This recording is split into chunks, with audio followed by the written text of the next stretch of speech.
Hi everyone, this is part 8. It's taken up just after we put Jeff on the plane back to New Zealand. The day after, I got a phone call from him saying that while he was on the plane he thought about Philippians 4, 6 and 7 and he actually had been praying, and when he would feel a panic attack coming on, he would start to pray, and he said it seemed to be working, so I was quite chuffed about that. In my codependent way, I bought some books from Koorong Christian Bookstore, and I sent them to him with a couple of copies of tapes I had of the Baptist church services that I had been to. And 2 days after he'd gone, I went to church in the morning, and then I went and I picked up Vicky J from the airport, and she stayed with us for a little while. I had another phone call from Jeff. He said he'd thought about he might check out the local Baptist church there, that he didn't think he was quite ready to handle the Catholic church. A lot of his family, his mum, were brought up Catholics, but he thought, seeing it had seemed to be doing so much for me, he might give the Baptist church a try. Marie and Paul and Patricia came over to my place to meet Vicky J, have a bit of a chat to her, and we had a nice time.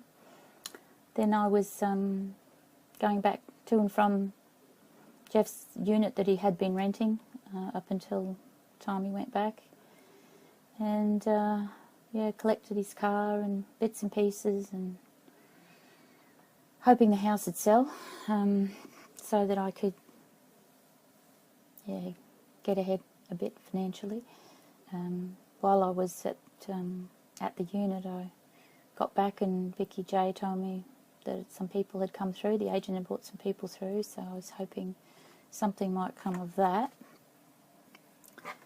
And Jeff rang actually on the 24th of February to say that his mum had passed away, but as awful as it was, and the circumstances surrounding him getting back there, it was nice that he was able to be there, and he was actually there with his mum, when she passed away. So he was pleased that he could do that.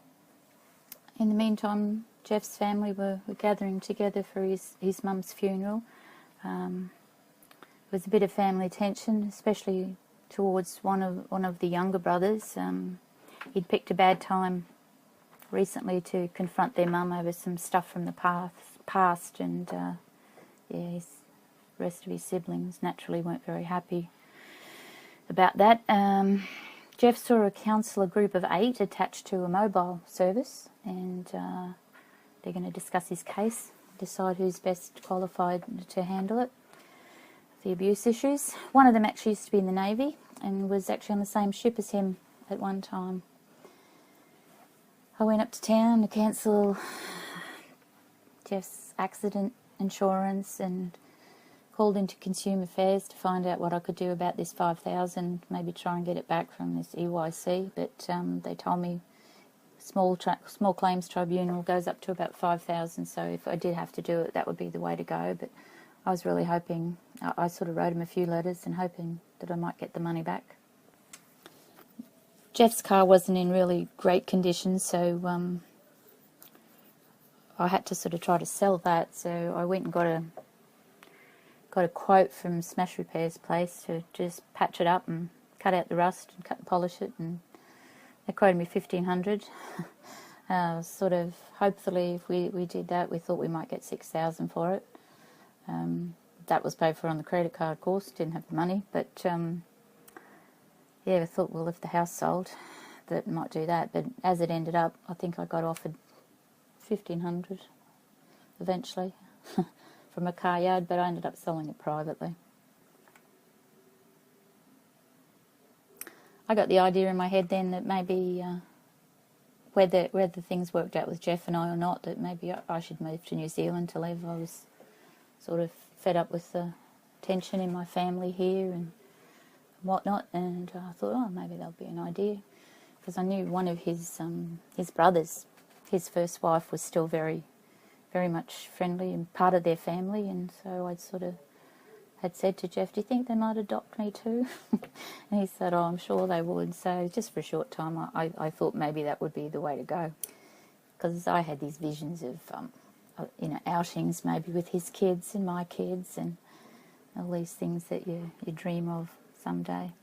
My biggest regret at the time, well, maybe not biggest, but one of the big ones was because with Michaela, that it was all so new and wonderful, and hadn't had time to for any problems to set in, that I thought, it's very easy to dwell on that, just sort of thinking all the what ifs and that, but it was hard because there's all these reminders. His guitar was sitting there and his car was in the driveway, and the hopelessly devoted to you lyrics kept going through my head. Around this time I'd met this other lady named Sharon, and she was a bit concerned because her husband was looking into the Seventh-day Adventists. Her dad was a pastor at the Pentecostal church, and she was really a bit concerned about it. So I told her about another book I read, 4 Major Cults, which had some good info in it. Yeah, Patricia came around. She was concerned about her marriage, that even though they were going to counselling, she didn't think they were getting anywhere, and that her husband wasn't really ready to see himself as he truly was either. Vicky J went the day I went up to my group therapy. Actually, she got on the train with me. She went to the airport and went home, and I went to my support group. This day at the support group, they had some books on display that we could buy, different ones on, surviving abuse and that. But there was one called Out of the Shadows, and for some reason I was drawn to it, and I bought it and I took it home and I read it. And as I'm reading through it, I thought, oh, some of this stuff sounds like it could apply to Jeff. So again, I ended up buying him a copy and I posted it to him. And Jeff and I continued to write to each other every so often. One day it'd be good and look hopeful, and then it would be not so good again. And then he had a phone call to Patricia one night, and he phoned me and he said there's a letter in the mail, and he was saying that he wants to write his friends, not with a view to any relationship now or in the future. And so I wrote back to him saying, yeah, okay. And I thought, well, at least he's in group therapy now. By this stage, I'd read another book by the author of Out of the Shadows, and this, Patrick Carnes, his name is, and this one was called Don't Call It Love. A lot more on the sexual addiction. And it just reminded me again that I'm a co-addict and codependent, and I've still got a lot of work to do on myself. I was really hoping the house would sell. Jeff's rego was due, and it was $516 that I didn't have. Picked up his car because we got that fixed up, hoping, as I said, that we'd be able to sell it. But I couldn't have paid for these things, but we had a credit line when we were married, and I don't know how it happened, but somehow they found out that we weren't together, that we'd separated, and I guess because he was the main breadwinner, they stopped use of the account, and so I'd ended up getting Jeff to write a letter, because that's what I found that I could do. If he wrote a letter and said we were together, that they would open it up again. So that's what I was using for all these things, thinking, oh well, even if it ticks it up on the credit card, once my house sells, we'll be right and I can pay it off. A lot of feelings of fear all the time, scared of the future, tired of such painful emotions.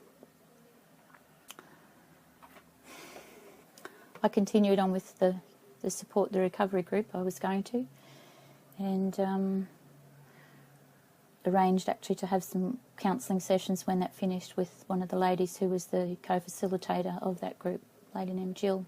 She was really good. And I also planned on finding a daytime Al-Anon group, because The one I'd gone to a couple of times was at night, and I didn't really like driving out at night on my own. Then in March 97, I had this really strange phone call from Marie. She and Paul had, because it was that time of year, March 97, and it was around Memorial time, and this is the first year not being a witness, and they just felt like they would do their own little thing and had some bread and wine. And when Paul prayed over the bread, and then when he prayed over the wine, Marie felt this funny feeling sort of coming over her, this heat, and she started speaking in tongues and singing in tongues. And this is what she was ringing me to say. She was, yeah. And even while I was talking to her on the phone, she actually was singing a bit. And, you know, she's okay, but she's not a super singer. But the voice she was singing in was absolutely beautiful that I heard over the phone that night. And it just totally shattered our whole belief system. And, yeah, I thought, what next? I went to work the next day. As I said, I worked for Paul one day a week, and he said, oh, I wasn't ready for this. And I said, yeah, none of us were. Then I read some books, Hard Sayings of the Bible, a Kenneth Copeland book, Billy Graham book, Hope for the Troubled Heart. Then in April, 19th of April, it was a Saturday morning, and Jeff phoned. I was out for some reason. So, yeah, he phoned at 5 a.m, so Olivia was not impressed at him ringing at that hour of the day, but I resisted the urge to ring him back and find out what he wanted. The day before, I actually got flowers from him, and he rang back later that day, and when I said hello, he said, hi, babe, and I said, ooh, and we had quite a long conversation. He said he rang because he'd read Out of the Shadows, and just as Courage to Heal had such an impact on me when I read it, it was like looking in the mirror. He said, wow, he said, I felt like they should rename the book, Jeff Walters, This Is Your Life. And I said, I love you, and he said ditto. He'd been thinking about a camping trip we'd been on early in the piece when we first knew each other. Quite a few of us went away over Easter, and we had fun camping. And he said would I come over for a holiday if he saved up enough money for a ticket. He was working at an abattoir, pulling kidneys out of poor little lambs, and he was getting $10 an hour for that or something. But he'd been to see a Tina Turner concert, and he'd seen Wife Number One, who he could recognise from these Patrick Carnes books as Party Girl. Said he'd closed that chapter. I was pinching myself, and yeah, a bit worried, but hopeful. I got a phone call from Jeff's sister in New Zealand. She was a bit concerned. As I said before, he was up and down, which is pretty normal, and he was really missing Michaela, and she was concerned that he was suicidal again. So I ended up giving them Michaela's phone number, because I thought, well, he's got to sort it out one way or the other. Then in June I was doing some inner child writing, and I got really upset and really crying from my boots one particular day, and I was saying, I wasn't making it up, Mummy. It's all true. And I said, I promise I won't tell Daddy, I promise. And then I said, please don't do it anymore, Daddy, it hurts me. Please don't do it anymore. And I thought, oh, am I ever going to get to the bottom of this? Am I ever going to remember something? I finally lodged the claim with the small claims against this company, EYC, because it didn't look like we were going to get our money back. We never did. Bought a couple of booklets at Coorong. Wrote a letter to Jeff, care of his sister, and I asked her to read it first so she'd know where I was coming from, and then give it to him. I thought that would be my final letter to him, because it was a very much... I wrote all the words out of the song I Wish You Love. Very corny, but I did. Because I did understand him. As hurtful as it all was, it was just a mess. And I just pretty much, yeah, said that. Wish you the best for the future. Hope you find love. Olivia had written him a letter too. Just off her own bat, she decided that she'd write to him. I don't know. I don't think I ever saw the letter. I don't know what she wrote. And then she got a reply from him, which included $100 New Zealand currency in it. She got that the day after I'd posted my nice letter. Then I got a phone call from Jeff. He'd been working nights, and his sister had given him my letter when we got home from work. He said he cried when he read my letter, and we talked over a few things. He said he'd finally, he thought, exorcised Michaela. Could we go back to where we were? I said I'm still his best friend and agreed to be friends, and for now we'll just take it a day at a time. Some guy he'd met from Open Brethren asked him to give a talk at his church on cults. He started his support group for sex addicts. He was taking a friend's dogs for walks along the beach where he felt he would at least connect with his creator. That's about as far as he can get spiritually at this point. But I just said, just go with what you got. And he said he had some money already saved up in the airfare account for me to come over to see him. We're a real pair, actually, because I was probably as up and down as he was. A couple of days after that, I was really angry, and I wasn't really sure why. I sort of had a soak in the bath, and I prayed about things, and then I just got all agitated about the financial mess and what are we going to do, and poor Matt was driving me crazy because I was bad at the time. He's a lovely kid, but yeah, this time he tried to boil some milk in the kettle to make a hot drink of Milo, and it was just the last thing I needed that particular moment. Because this, as usual, was in school holidays. That was always, I don't know, that was always a bad time, most of the time. So a couple of days after I'd lost the plot with him, I put him on the train, poor little fella, and he went to spend a few days with his dad, and yeah, I was scared, I guess, and I was having mixed feelings about Jeff, not knowing where it was going to go or not go. And I'd sort of think at times, boy, all the stuff we've been through and what we've learned, I really thought, well, maybe one day we're going to be used by God to help people leaving cults, and even to help people with sex addiction and ones who had survived abuse and all that sort of thing. But I just didn't know where it was going.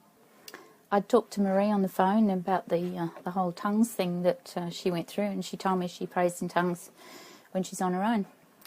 And I was really confused. I thought, I wish I knew about this, because one of the guys I spoke to from the Baptist church, they had the same view as the witnesses. They believed it was satanic, just that the gifts had been done away with. So I tried not to dwell on these things. Just the fact that no one has all the answers, that's just the witness background mentality. And I wrote here at the time, so pompous, thinking they're the only ones approved by God and that their answers to everything are correct. About 2 weeks later, I felt this anger bubbling underneath all the time, and maybe we do bring these things on ourselves, I don't know, but I had a drum of Kero that I kept in the laundry, which I used for a heater. We used in winter, and Kero leaked all through the laundry again, which really just made my day. And I thought, no, I'm going to have to get a new drum, I think. And so things just kept going like this, up and down, up and down. Then I'd get cranky with Jeff again and think it's all right for him, la-di-da. I'm the one here carrying all the load. I got excited because I thought God wanted me to go on this trip to New Zealand, and then I thought, no, I'm not going to go unless the house sells, because I don't want to, it costs too much money. If the house sells, I could go and I could have a good holiday with Jeff. Jeff and I continued to correspond and talk on the phone at times. One day I wrote him a letter. He'd made a comment to me when we were talking on the phone about a particular program that he'd been watching, and so I thought, I'll have a look and see what it's like. And whether I just picked the wrong episode or what, I don't know. But the one that I watched, there was this scene where there was two guys sitting in a car, and one says to the other one, "You know I'm not gay, right? You know, you've seen my porn collection." Because all I could think of was, what's someone who's trying to overcome sex addiction watching stuff like that for? It's not gonna help at all. And at this stage, I'd like to read something from my notes because I think this is important. I know many these days believe porn is normal, and some couples even watch it together. But through Patrick Kahn's books and others, I learned the devastating effect it can have on people's lives. At one point, I'd watched a video by James Dobson, which I think was called Pornography, Addictive, Progressive and Deadly. Actually, it is on YouTube. He brought out that there are some people who it will not affect extremely, but there's a percentage who get addicted with disastrous consequences. And the problem was you couldn't know which percentage you were in until it was too late and you're hooked. Dobson was talking to a group of young people, and part of the program was an interview that he did with psychopathic serial killer Ted Bundy, which was very impacting. There will always be those that scoff, but Bundy went on to say that he didn't know one person on death row whose life hadn't been affected by being exposed to pornography, usually quite innocently to begin with. So that as well stirred me up to, as I said, I wrote that letter to Jeff. And I have to say here, to this day, there are things he watches on TV, but I don't consider them appropriate, but I've had to accept that we've got majorly different backgrounds and don't see things the same way. So if he's watching something I don't want to watch, I'll just leave the room and go and do something else. Because these days, it's just pretty much not much at all that I enjoy on TV or movies. A few good ones, but overall I'm not fussed. So I went to New Zealand on the 31st of July, 97. Finally went. Spent some time with Jeff. He picked me up at Christchurch Airport. And we met one of his sisters who lived there in Christchurch and stayed a night or two, I can't remember, with her. And we went on to another sister in Rangiora. Stayed with her. She was lovely. And when we were driving from there up to Nelson, where his family was, we heard on the radio that Princess Di had been in an accident. That was really sad. We had bad radio reception for a while, I remember, and I don't think until we were almost in Nelson or something, and then we actually heard that she passed away. And everybody knows what a momentous time that was. So I got to Nelson and I met his other sister. One of his brothers came in. A few things happened. We went to church a couple of times, and on the Sunday after church, Jeff said he wanted to put our wedding rings back on, and we did that. I was feeling pretty good. Then the night before my flight home to Australia, Jeff was very quiet, and after some prodding, he said, "I'm not sure what I want." And I thought, oh, here we go again. So, next morning he had to drive me from Nelson to Christchurch to get my flight home. And I think I pretty much cried the whole way from Nelson to Christchurch. So I'm on the plane coming home and I'm thinking, right, that's it. Get on with your life. I mean, I'm flippant about it now. I wasn't at the time. So that was it. And then next morning, I got a phone call from him in tears saying, "Will you marry me?" Oh boy. So we talked on the phone a lot. And he came over for Christmas at the end of 97 and spent some time here. Jeff had come with me to church once at the Baptist church, and then this particular Sunday I got up to go to church. I told him not to worry about getting up. Maybe we could go to the 6 p.m. service if he felt like it. Because when we got into it, we ended up going to the morning service, the evening service. Old habits die hard, I guess. And I'd been really looking forward to him coming to church with me, but then, as it happened, the first time that he came, the pastor gave this real fire and brimstone talk, and I thought, thanks a lot. So anyway, this particular morning, as I said, I was going to go on my own, and I was quite surprised because Olivia came in and said she was coming too. And she'd been camping with friends, and she'd said the night before that she was going to sleep till midday. So that was, that was surprising. Anyway, I got all weepy in the service that morning, and I remember Olivia leaning over saying, "Are you wishing Jeff was here?" I said, "Yes." Anyway, so as soon as it finished, I took off because I was a blubbering mess, and I was walking out, Olivia and I walking out to the car park, and then I thought I heard this voice behind me, and I turned around, and I couldn't really see properly. There was, I thought someone had called out, but there was a car nearby with the door open, and I thought this guy coming out may have been getting into that car, or was his car, I didn't know. Anyway, so I turned around again, then I turned around again because I heard this voice again, and he was talking to me, he was calling out to me. And he said to me, "I love Jesus." I've got to look at my notes, sorry.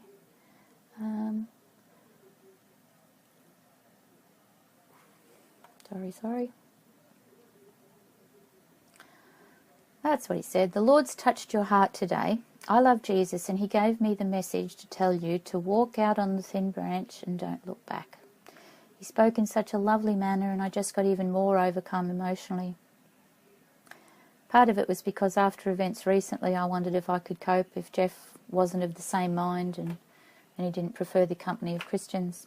I feared God may want me to be on my own. When he said about the thin branch, I wondered if that was God was telling me that, be on your own. But then after giving it thought, I still find that hard to believe in light of what's eventuated to this point. Maybe God means whatever Jeff does or doesn't do, I should follow my spiritual course and let him handle Jeff in his way and his time. It's sort of what I had decided to do anyway. And if it means losing Jeff, that I just have to trust God to take care of me. I knew that he would. So Olivia thought this guy was an angel. I said, well, I'm not sure about that, but I do believe God used him to encourage me for sure. Because I'd been praying for some sort of sign that God was still with me, even though I wasn't a witness anymore. So Jeff had a holiday here and then went back to New Zealand, and I really missed him. I saw an ad in the local rag for a bookkeeper, so I applied for that part-time bookkeeping job, and I went for an interview about it, and then I got a phone call to say I got the job. So I was really excited because that was going to ease the financial worry a bit, and didn't have to panic so much about the house selling. So then Jeff came back to Aussie for good in February 98. He used to stay weekends for a time, but he didn't actually move back in with us permanently, probably until it was about 2 years after we first separated. He started coming to church regularly, and so did Olivia. She ended up meeting her future husband there, and we became part of the furniture there for quite a few years. While we were there, the counsellor that Jeff was seeing, now that he was here in Aussie, told us about a ministry called Living Waters, the vision of which was to create a safe place where people can come and work through the pain of their past and begin a path to healing. So we got involved in that for a time, to the point where we also ended up being involved in further ministry for those battling with sex addiction. Jeff took the one of the groups, they called it SALT, which stood for Sexual Addicts Learning Trust, and I got involved with a group for partners, wives or whatever, of those that were going through it. And I don't really like doing things like that. I don't like being in the limelight, but it was something I'd learned so much about, and even with the addicts, I sort of thought, well, there but for the grace of God go I. So I ended up doing up the notes for each week for the ladies who attended. That we called that group Beyond Betrayal, and yeah, that went on for probably a couple of years. We did that. They were like 26-week course. There was at one stage there was a guy who'd stopped working on his issues. He'd stopped counselling, slipped into denial, and he'd gotten himself a new girlfriend with children. She already had children. She didn't know about his past, and it reached a point where I just felt obligated to speak as tactfully as I could to this woman about this man's past, and the likelihood of him possibly abusing again if he didn't continue to work on the problem. That was one of the hardest things I've ever had to do. Because a lot of these men, I really felt for them. They had horrific pasts, but you've got to protect the kids. And I read some stories in a book called From Victim to Offender, which again, as I said, it's just so sad. Because some of the people in the stories in this book, they were abused right from the start in children's homes, like Jeff was. And it just went on right through their life until, one poor kid I've got here, he escaped an institution he was in, and he ran to the guy who was head of the organisation who ran it, told this man of his plight. Did he help him? No. He proceeded to sexually abuse this poor child too. He had nowhere to run. Many of the people in these stories ended up in jail before they got help to recover, and they have difficulty living with the fact that they've ruined other children's lives and set them off on the same path. Another book I read told how one woman went from one foster home to another as a child, each time hoping things would be different, but she was sexually abused in every family. Many don't seem able to accept that there are women who go on to abuse also. There was an excellent program by Oprah Winfrey years ago called Scared Silent, on which several women told their story.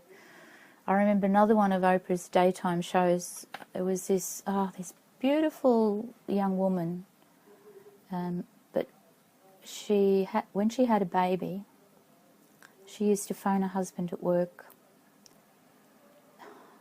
when the baby's nappy needed changing, because she knew of her past that there was a likelihood that she could do it. Probably because she was so aware of it wouldn't happen. It's often people who aren't aware that get triggered to this behaviour. But yeah, she felt so bad about it, she couldn't even change a child's nappy. I mean, that's just incredible. So as I said, we did these Salt and Beyond Betrayal a couple of years. And that was about the time we moved on from the Baptist church and started attending Pentecostal church, which, believe it or not, is the one that we originally went to up on the hill, where I was dry reaching out in the ladies' room. Hey, being alienated from my parents didn't sit right with me, so I sent them another letter. In part, I apologised. I said, I'm sorry for the effect my leaving the witnesses would have had on you, but I felt I had no choice. My remaining witness would have meant living a hypocritical life. I know we don't see things the same way, but I no longer believe the witness organisation is being used exclusively by God as his channel today. I was a witness for long enough to not be aware of how I'm viewed because of this. Though impossible in the eyes of a witness, I still have a relationship with Jehovah and will be happy to face him when my judgment comes. I'm still trying to live as best I can in imitation of Christ. Because of this, I'm not really satisfied with the way our relationship is. And then I just, went on a bit more. Basically that I'm not really happy about it. And in spite of all the stories that had circulate about me, whatever, all the gossip that went on, some of them were doozies, that I appreciated everything they've done for me and regretted any hurt my actions had caused them. So things sort of settled down to the point where I could at least pop in from time to time and see how they were. Do you need anything? And this and that.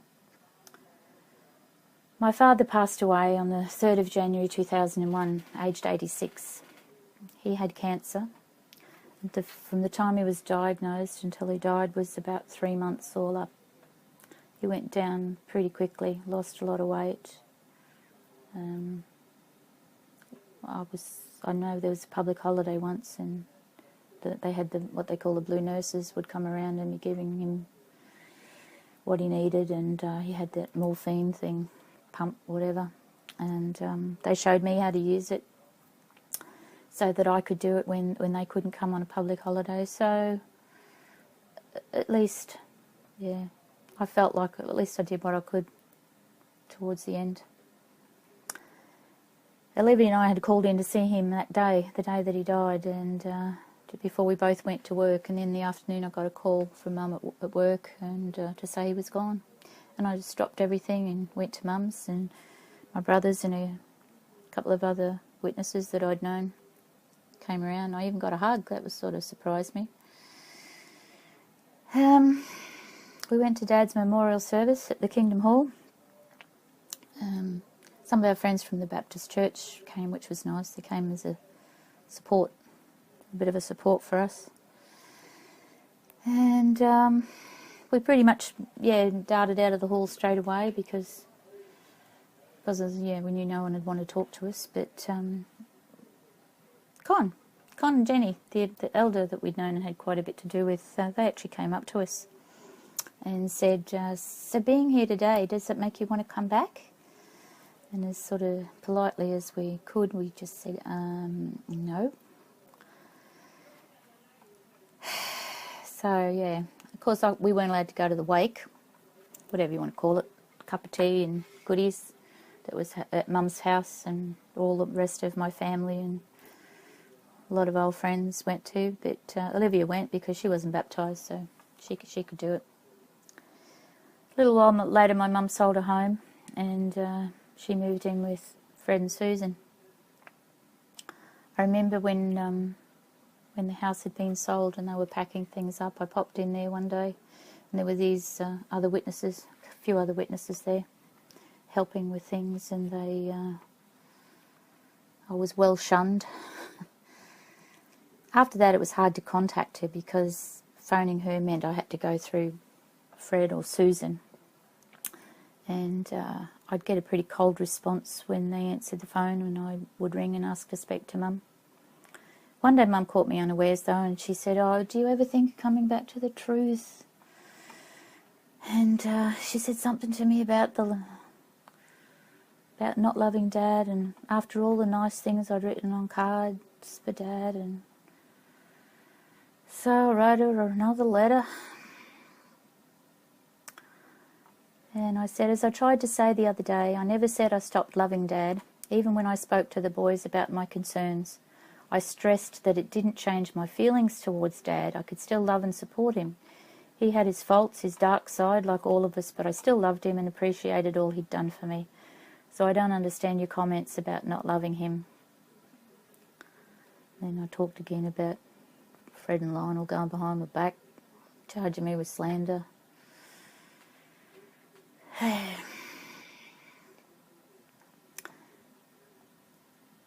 Yeah, anyway. Told her I still don't regret my decision. Contrary to what I was led to believe, there are many other sincere, God-loving people who are endeavouring to live by Bible standards, and I'm just thankful to have some of them as my friends and surrogate family. I didn't see much of her during the time she was living with Fred. One day she phoned me and I wrote back to her saying pretty much that I was glad she'd rung because I was in the process of writing her a letter because it was difficult to phone her. And Olivia had got married in the meantime. None of my family there, of course. They'd been invited, but of course they didn't. So I told Mum in this letter that Olivia would probably be sending her some photos from the wedding if she hadn't done so already. And, you know, just the usual wedding went well, apart from a few hiccups. People in their old house trimming the trees in the front yard. Yeah, just newsy stuff. So she lived with them for quite a while until one day, out of the blue, I rang to speak to her at Fred's, and he answered the phone, and when I said, it's me, can I talk to Mum? And he said, oh, she's not here. He said she's living in Beenleigh. Apparently Fred's wife Susan found it difficult to cope, so Mum had gone to live in this retirement village, which in one way was a lot better because at least we could go visit her then, and we did. We used to do that reasonably regularly. Olivia and eventually she had three beautiful boys, my grandchildren, and we used to go and visit my mum and take some goodies from the cake shop and have a cup of tea with her, or I would take her to appointments from time to time, and we just always kept the conversation to generalities. In October 2002, there was a program on local TV which covered stories Silent Witnesses and Suffer the Little Children, which was the BBC Panorama program. I think different ex-JWs have talked about it in some of their videos. I wrote an email to the program thanking them for their factual reporting. There was a similar Australian program in which one of the convicted molesters was a pioneer I'd corresponded with in my youth. Jeff and I had offered Mum to come live with us because it was a bit sad. We'd sort of worked it all out though. We thought she can have her own separate entry so witnesses don't have to see us. They can just knock on this other door, and she's going to give her our bedroom and ensuite. She declined, which I sort of half expected. But it was pretty sad because in the last period of time when she was in the retirement village, she didn't get a lot of visitors. So she got some. But I would go around there sometimes and she was just sitting in the chair watching TV, but she'd fallen asleep. And there was, except one particular sister, and I'll always be thankful to her. She was lovely, and she would always be visiting Mum and helping her where she needed it. When she was 90 years old, I discovered she had breast cancer, and because the doctor felt that chemotherapy would just be too distressing for her at that age, they decided to do a mastectomy. So she had a breast removed. She got through that pretty well, considering her age. When she eventually became unable to care for herself, the last few months or so, I don't know, I can't remember how long it was, she moved back to Fred's. And she was with them for a short time, and then Jeff and I visited her there. We took flowers for her and flowers for Susan.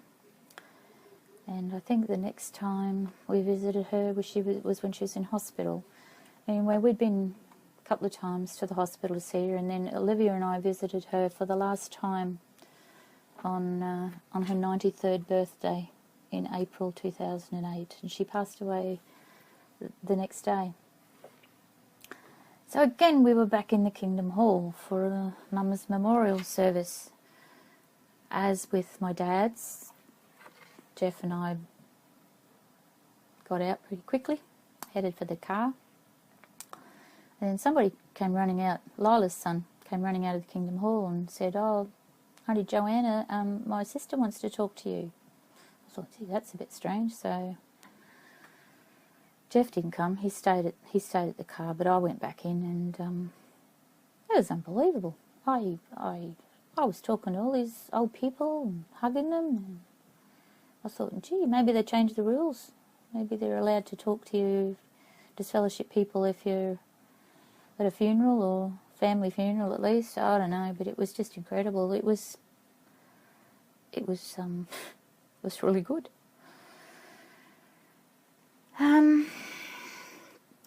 I don't have a problem with anybody who wants to be a Jehovah's Witness, any more than I have with anybody who wants to be a Catholic or a Buddhist or anything. I think that's their right, but my main problem is the control of not letting people read anything critical, because if people hear both sides of it and still decide they want to be a witness, that's not a problem. That's the difference when it's a cult. Mind you, I see the same thing with Christians in a way, because not as bad, but what I'm getting at is just this division that's always there. You can have three families living in the same street, but they all go to different churches because there's just some difference and they don't agree on it, and we're right and everybody else is wrong. I thought, surely if we all followed what Jesus taught, we could all worship together. Just a thought. Yeah, as I said earlier, we'd gone to the Baptist church for a while, and then we ended up going to the Pentecostal church. Our Baptist friends weren't too impressed with that. And I've got here, I wonder sometimes if it's our expectations with our JW shunning experience that contributes to the situation, but people we used to see regularly didn't contact us. Then the same thing happened when we left the Pentecostal church. In all fairness, we don't seek them out either, but we definitely felt a bit of a chill in the air when we reached the point where we didn't feel institutional church was the way to go anymore. I'd read a lot of stuff on the internet, and because of some of this I'd shared with Jeff, we had we had a small group at our house when we were at the Pentecostal church, and Jeff had read some of this stuff, and when people started arriving this night for our small group, Jeff sort of said to everybody, well, we're just going to do something different tonight. We're just going to sit around and have a cuppa and a chat and get to know one another a bit better. And, yeah, see how that goes. And then about the next meeting, I think, I'm back in the J-Dubs. The next time we were at church, even though everybody enjoyed it, but when we were next at church, somebody came up to Jeff and just said, oh, by the way, small groups at our house from now on. So we didn't follow the rules or something, so we were in trouble again. That was it. So it was moved out of our house. As I said, I started fading from the church before Jeff did, and though he meant well, he arranged one time for me. Well, he didn't arrange it, I guess. He's just the pastor and his wife, who was co-pastor.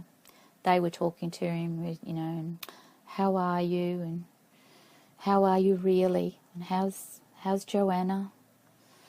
And then they sort of said they'd like to come visit me, so he said yes, darn it. So it was a bit sticky, and I was asked questions like, so do you see us as your pastors, as your covering? And I said, well, the way I see it, Jesus is my covering. Eventually Jeff stopped going as well. So we were sort of in the wilderness for a few years there. We weren't going anywhere. I listened to lots of podcasts and things on the internet. Not so much YouTube at that stage. A little bit, but mostly a lot of audio files that I downloaded, and I used to have them on my little MP3 player, and I listened to a lot of them. Then, by this time, I got pretty fed up with comments and things that I'd read on Facebook and in forums, just Christians pushing their own point of view, and where their viewpoint differed with somebody else, they're all spewing scriptures at each other, and I got to the point where I just couldn't stand it anymore. People thinking they're right, and so I thought about 1 Corinthians 13. And it says there, if I speak in the tongues of men or of angels, but I don't have love, I'm only a resounding gong or a clanging cymbal. If I have the gift of prophecy and can fathom all mysteries and all knowledge, and if I have a faith that can move mountains but do not have love, I'm nothing. That really impacted me, the part about if I can fathom all mysteries. And I thought, is it really important to have all the answers? I mean, I'd still been looking for them, but without love, it was pointless. So I gave up, let go of the need to have all the answers. I'm still curious, and I still read things, stuff like that, but it's not essential. I still question, not still, but now I question even a lot of Christian teaching, because I came to see, or came to believe, everything I say and anything here is totally my perceptions. But I thought JWs aren't the only ones that have doctored the Bible. There's been a lot of tampering to make scriptures say certain things. I actually found this article, I might put it in the appendix of my book. It was called The Great Ecclesiastical Conspiracy, talking about a lot about, just that very thing, how they tampered with scriptures, and particularly King James one. And I pondered a lot over Matthew 5, where Jesus said, "You've heard it was said, eye for eye and tooth for tooth, but I tell you, do not resist an evil person." Blah, blah, blah. You know all that. Love your neighbour, hate your enemy. That's what you've heard. That's what he said. You've heard it. Love your neighbour, hate your enemy. But I tell you, love your enemies and pray for those who persecute you, that you may be children of your Father in heaven. Further on, if you love those who love you, what reward will you get? Are not even the tax collectors doing that? And if you greet only your own people, what are you doing more than others? Things like that. And then in Matthew 5:16, for if you forgive other people when they sin against you, your heavenly Father will also forgive you. So where I got to was this. Many scriptures tell us that God wants us to love our enemies, to be forgiving, to be merciful. And I thought about it one day and I thought, in essence, that technically means that I have to be better than God, because He can't forgive anybody unless He has His Son put to death as a sacrifice and gone through this excruciating pain. And yeah, so I just started to question, because it says even the taxpayers love those who love them, and yet Christians pretty much teach that you've got to accept Jesus into your heart to be saved. So does God only love those who love Him? I still believe the Bible's got great value, but for me, it's not worth arguing over anymore. I think I'll finish up there. See you next time.